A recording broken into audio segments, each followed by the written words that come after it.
మొత్తం ఆ విధి విధానాలు ప్రకటించబోతా ఉన్నారు. ఇప్పటికే కులగణన పూర్తి చేసినటువంటి కర్ణాటక ప్రభుత్వం నిన్న బీసీ ఎమ్మెల్యేలు, బీసీ ఎంపీలు, బీసీ ఎమ్మెల్సీలు అందరితో కలిపి సమావేశం నిర్వహించి వాళ్ళందరి విజ్ఞాపనలు స్వీకరించి నెల 18 తారీఖున బీసీ కులగణనకు సంబంధించినటువంటి విధి విధానాలు ప్రజల ముందు ఉంచబోతా ఉన్నారు. ఎవరు ఏంది అనేది మొత్తం బీసీ కాదు అన్ని కులాలకు సంబంధించి 7 కోట్ల కర్ణాటక ప్రజల ఏవైతే ఉన్నాయో జనాభా లెక్కలు ఏవైతే ఉన్నాయో వాటిని బయట పెట్టబోతా ఉంది కర్ణాటక ప్రభుత్వం. కర్ణాటక ప్రభుత్వానికి ధన్యవాదాలు. రాహుల్ గాంధీ గారి ఆలోచన ఏదైతే ఉందో ఆ ఆలోచనను ఇంప్లిమెంట్ చేస్తూ సిద్ధరామయ్య గారు బయట పెట్టబోతా ఉన్నాడు. నిజంగా కర్ణాటకలో వచ్చేటువంటి కర్ణాటకకు సంబంధించిన డేటా కూడా నా దగ్గర ఉంది. అక్కడ ఎవరెవరు ఎంత ఉన్నారు అనేది మనం ఓసారి శనార్థి తెలంగాణలో చేసినాం.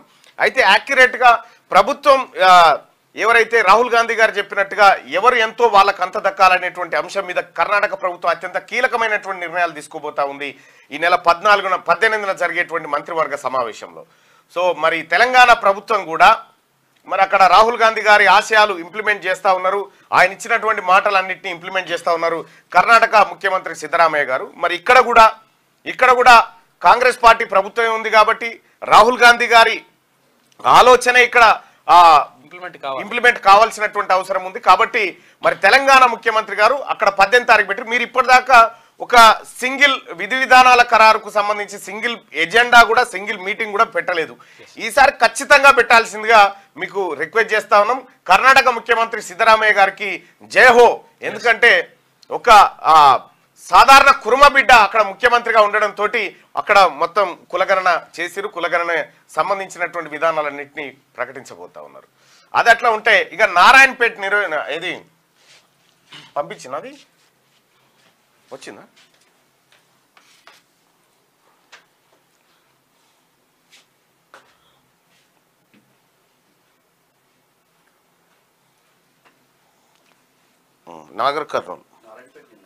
నాగర్ కర్నూలు చలో ఓపెన్ చేయి. నాగర్ కర్నూలు నియోజకవర్గానికి సంబంధించినటువంటి అసెంబ్లీ ఆ తర్వాత జెడ్పీటీసీ వ్యవహారంలో ఏం సామాజిక సమీకరణలు జరిగినాయి ఏందనేది చూద్దాం. History and details analysis of Nagar Kurnool assembly constituency, details of assembly election. Number of voters male వచ్చేసి 1,06,055 మంది, ఫీమేల్ వచ్చేసి 1,05,230 మంది, ట్రాన్స్జెండర్స్ వచ్చేసి 3 ఉన్నారు. టోటల్ 2,11,288 మంది నాగర్ కర్నూలులో అసెంబ్లీ నియోజకవర్గంలో ఉన్నటువంటి ఓటర్లు.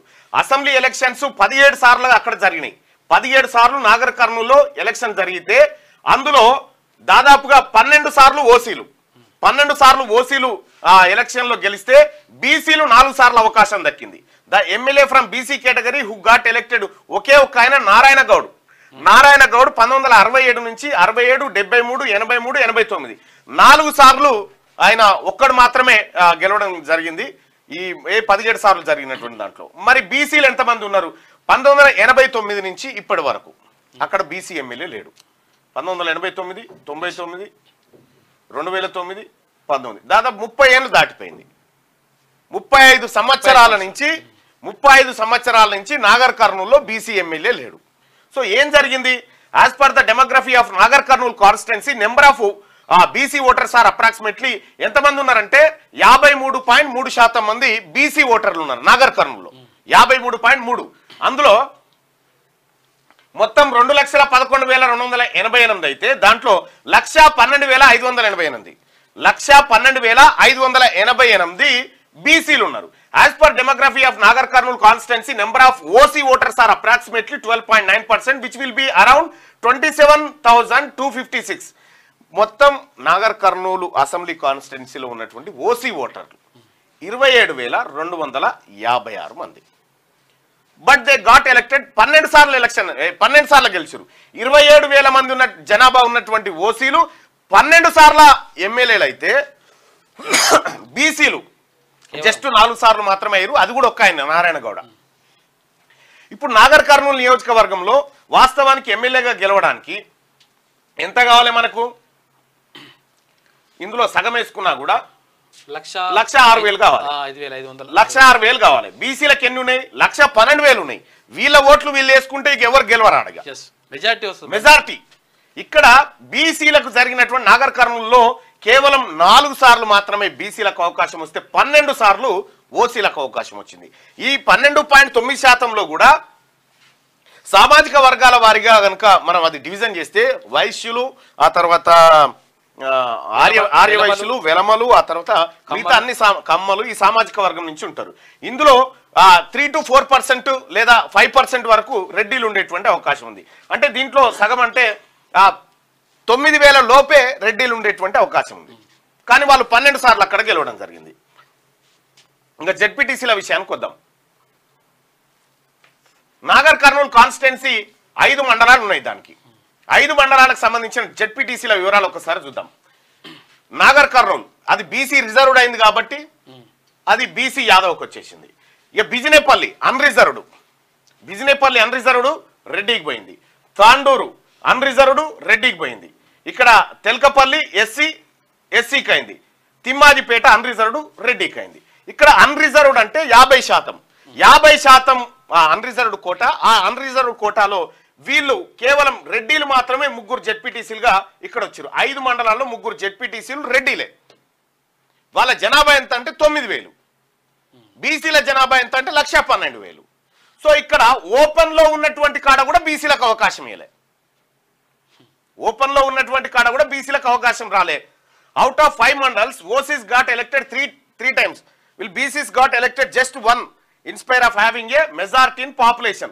ఒకవేళ మనం పాపులేషన్ ప్రాతిపదికన చూస్తే ఒక్కరు కూడా రిజర్వ్డ్ స్థానాలు తప్ప ఒక్కరు కూడా అక్కడ రెడ్డిలు జెడ్పీటీసీగా ఉండేటువంటి అవకాశమే లేదు. కానీ ఇక్కడ నాగర్ కర్నూలు కాన్స్టిట్యున్సీలో జరిగినటువంటిది ఇగో ఇది ముఖ చిత్రం.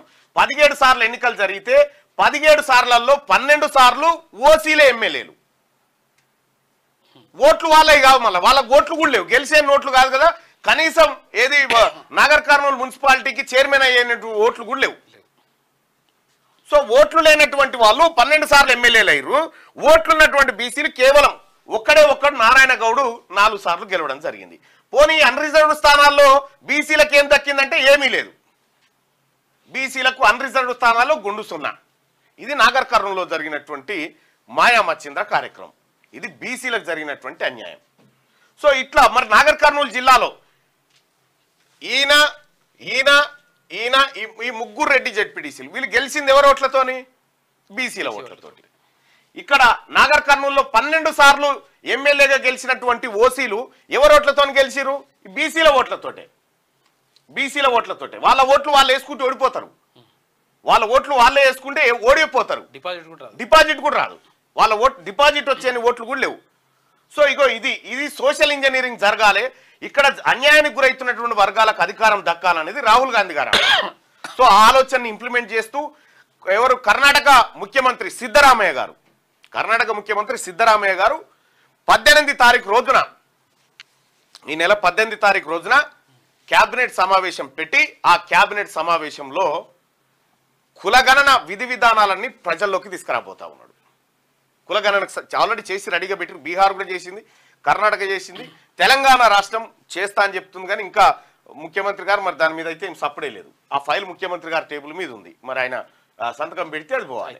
రైట్, ఇది నాగర్ కర్నూలు నియోజకవర్గానికి సంబంధించినటువంటి బ్రీఫింగ్. ఇక మార్నింగ్ న్యూస్లో